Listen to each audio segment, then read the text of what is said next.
Spice, we did Fat Gotta Go, Bringing Chubby Back, and just a lot of different things. And I just had one concept in mind where we moved to Florida and my kids lost their Boston accent and their love for the Pats. And we did one, it did very, very good.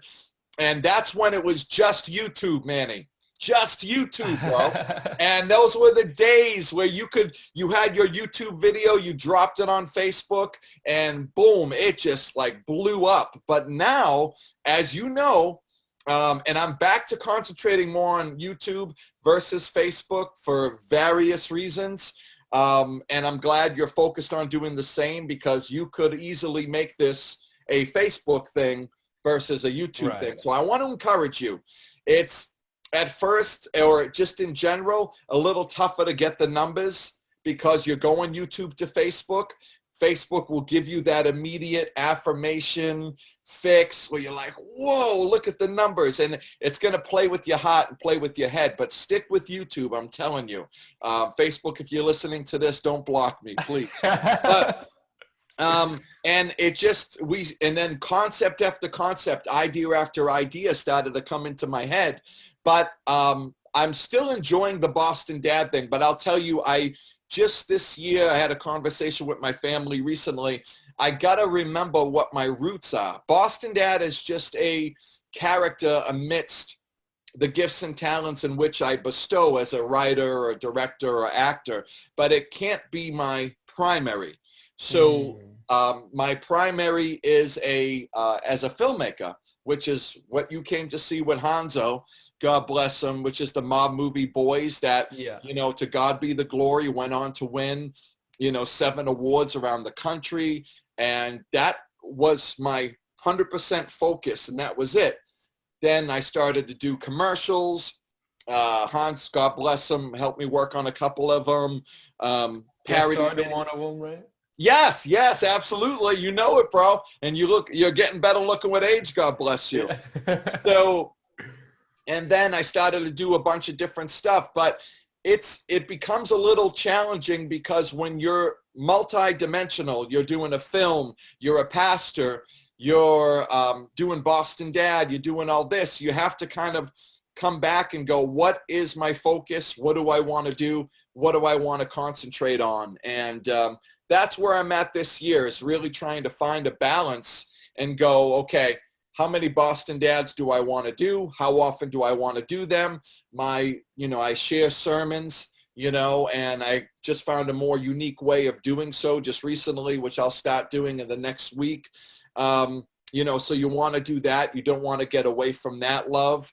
And then also I'm really fiending to do our next feature film, which I've had written now for a few years, and I want to try to get that off the ground this year. We did our most recent short film, which is on YouTube, called Finding Freedom, right before the pandemic hit, and we released it, I think, just this last fall, and that's done well. So I don't want to lose that. So I'm trying to find my focal point at this point in time.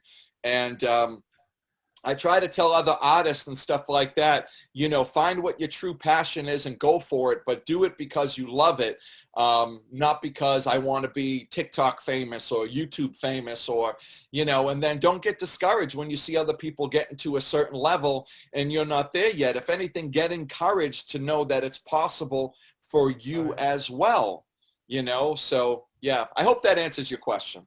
It's kind of funny you mentioned that, because I think that a lot of people that have like this creative, I just want to say like this creative thing inside of them, oftentimes we go into many different directions. Like I'm thinking about myself, like obviously I have my career in IT and I love it because I get to solve problems and that intrigues me. It's like a puzzle, I have, my drawing stuff. I enjoy that, bringing things to life.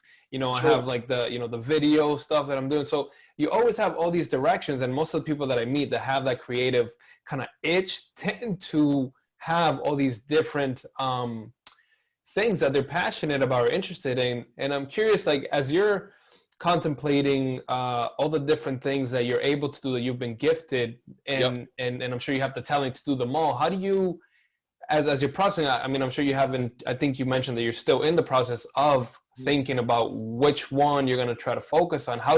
What are you thinking about? Can we see your thought process a little bit on the things that you're taking into account? Yes, definitely. Well, the one thing I started doing recently is when you're self-employed, as an artist, it's easy for you to just make your own hours or do things the way you do them, or, whatever the case may be. But I started to recently get to the point where I said, if you have to show up at a job, at 8 a.m. until 5 p.m., you're going to be parked there. You're going to be there. You got to first look at your art or your creativity in that same light. And I believe it goes with anything else. You have to plan. You have to have not only just goals, but you have to actually have a plan, because if you don't have a plan, it's like saying, okay, I got all this stuff to do today, and you don't write it down. I guarantee you it's like going into the supermarket and in your head, you're like, I got to get all these things, but you're going to leave forgetting something. Well, it's the same way. Actually go old school. If you want to do it on your computer or phone, that's fine. But write down what it is that you want to do and devise that plan and actually go after it.